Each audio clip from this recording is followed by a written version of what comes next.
Hello, good evening. Welcome to Friday's North West Tonight with Kelly Foran. Our top story. The judge told Neil Platt that he was selfish, arrogant and an accident waiting to happen. A lorry driver who was looking at his mobile phone as he crashed into a car, killing a much-loved father in a fireball, has been jailed for 10 years. The victim's family told the driver he'd caused them unimaginable pain and they've been left traumatised by their father's death. Our reporter Eunice Muller was at Preston Crown Court as the HGV driver was sentenced. Eunice. And Eunice, what did the judge say today as he sentenced Neil Platt? Now, speculation is rife about whether Andy Burnham could try to become Prime Minister after an interview with BBC Radio Manchester in which he wouldn't rule out a return to Westminster. The Greater Manchester Mayor says he may not stick religiously to his plan to see out his full 4-year term as Mayor. Phil McCann is here now and has more on this. So, Phil, what exactly is it that he said? Well, he didn't say yes, and he didn't say today, where he was in the hot seat, as he is every week. People can get in touch with their questions to him.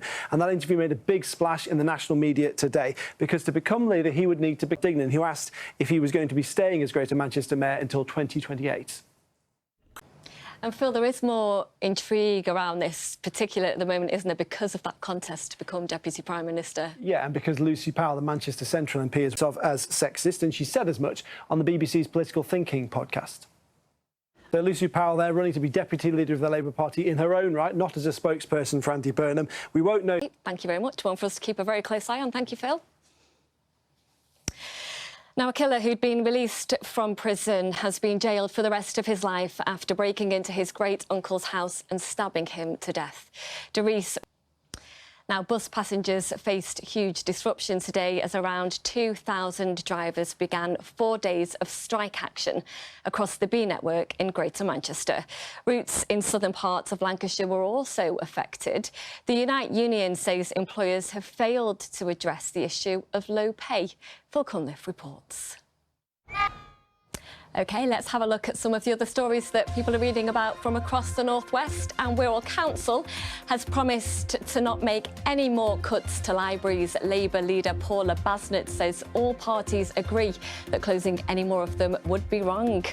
Good news for the Take That fans amongst us. They've announced that they're going back on the road.